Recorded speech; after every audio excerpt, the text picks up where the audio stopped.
آپ کو پتہ ہے میں ان مسائل پر کم بات کرتا ہوں لیکن ضروری بڑا سمجھتا ہوں. میں سمجھتا ہوں یہ ضروری چیزیں.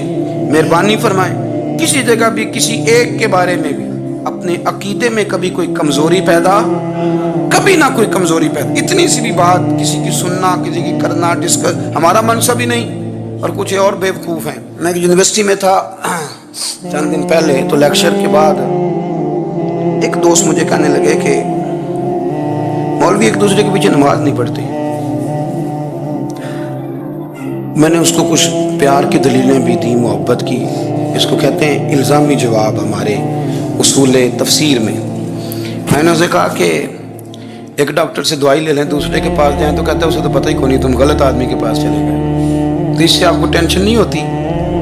یہ روز سیاستدان دھما چوکڑی مچا رہے ہوتے ہیں کہ فلانا چور ہے، فلانا چور ہے، تو اس سے نہیں ٹینشن، مولویوں کی ٹینشن ہے تمہیں. کہنے لگا جی نہیں، کیوں نہیں نماز پڑھتے؟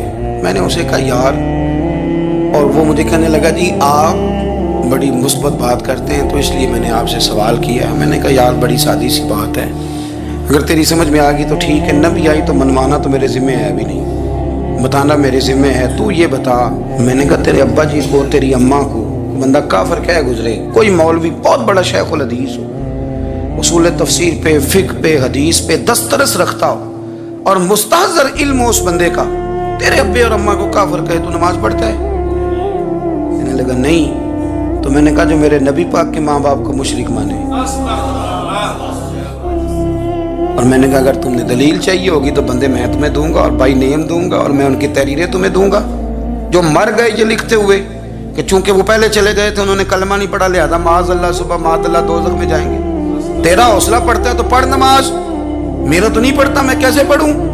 اور اس قدر کمزور نظریے ایک آدمی کہ اپنے قلم سے لکھتا ہے، اپنے قلم سے اپنی کتاب میں لکھتا ہے کہ جس مچھلی کے پیٹ میں حضرت یونس نے کچھ دن گزارے وہ مچھلی جنت میں جائے گی. تو شرم نہیں آتی؟ جس مچھلی کے پیٹ میں یونس چند دن رہے وہ جنت میں جائے گی، اور جس ماں کے پیٹ میں مدینے والے رسول 9 مہینے رہے. یہ حیا نہیں آتی تجھے بات کرتے؟ اگر پھر بھی سمجھ نہ آئے تو ہم سے آ کے عقیدہ سن.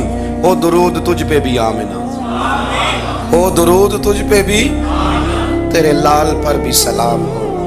تیری گود کتنی عظیم ہے، تیری گود کتنی.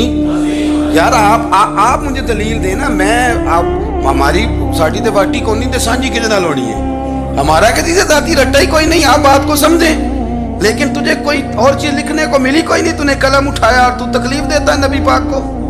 تو وصیت والدین کو معاذ اللہ یہ لفظ کہہ کے گزر جاتا ہے. اور ان کے نام دیکھو، آمنہ نام کیا ہے؟ آمنہ.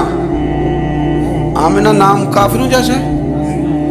اور والد کا نام کیا ہے؟ سبحان اللہ. عبداللہ کا معنی ایک کافروں جیسا نام ہے. مت ماری ہے. اور کتابیں لکھی جا رہی ہیں اور سیرت لکھی جا رہی ہے اور دلیلیں دی جا رہی ہیں، لوگوں کو خیال ہی نہیں آتا. عجیب فلسفہ ہے. 4 اقوال ہمارے بزرگوں نے لکھے ہیں نبی پاک کے والدین کے بارے میں. سب سے پہلے امام سیوطی فرماتے ہیں رسول کریم علیہ السلام نے فرمایا کہ پوری دنیا میں جب کفر رہتا ہے تب بھی 10 لوگ اللہ کی توحید پر ہمیشہ قائم رہتے ہیں. یہ نہیں ہو سکتا کہ ساری دنیا کفر سے بھر جائے. فرماتے ہیں میرے محبوب کے والدین بھی ان 10 لوگوں میں شامل ہیں. حضور کے والدین بھی ان. اور دوسرا قول آپ فرماتے ہیں نبی پاک کے والدین زمانہ فطرت پہ تھے. زمانہ فطرت وہ زمانہ ہوتا ہے جس کے اندر نبی نہیں ہوتا. تو لوگ جس دین کو بہتر سمجھتے ہیں، اللہ کی توحید کے ساتھ اس پر عمل کرتے ہیں تو ان پر کوئی مواخذہ. اور تیسری بات یہ کہ نبی پاک کے والدین حضرت ابراہیم کی ملت پر تھے، حضرت ابراہیم کے دین پر تھے. اور حضرت ابراہیم کا وہ دین ہے جس کو قرآن کہتا ہے کہ وہی دین ابراہیمی دین محمدی ہے صلی اللہ علیہ وسلم، وہی دین محمدی ہے. اور چوتھی بات جس کو علامہ ذہبی نے لکھا، علامہ خفاجی نے لکھا، قاضی اجاز نے لکھا، محدثین نے لکھا، حدیث کی راوی سیدہ عائشہ صدیقہ رضی اللہ تعالیٰ عنہ کہتی ہیں رات کو میں اٹھی تو میں نے نبی پاک صلی اللہ علیہ وسلم کو روتے ہوئے دیکھا. یا رسول اللہ کیا ہوا؟ فرمایا میں نے رب کریم کی بارگاہ میں عرض کی تھی یا اللہ میرے ماں باپ کو زندہ کر دے تاکہ وہ میرا کلمہ پڑھ لیں. ہے تو پہلے بھی دین فطرت پر انہیں کنتم خیر امت ان کا اعزاز بھی نصیب ہو جائے تو حضور فرمانے لگے اللہ نے انہیں زندہ کیا ہے، وہ میرا کلمہ پڑھ کے دوبارہ قبروں میں گئے ہیں. تو امام سیوطی فرماتے ہیں کہ وہ نبی پاک علیہ السلام کی امت کا اعزاز بھی اللہ نے انہیں عطا کر دیا ہے.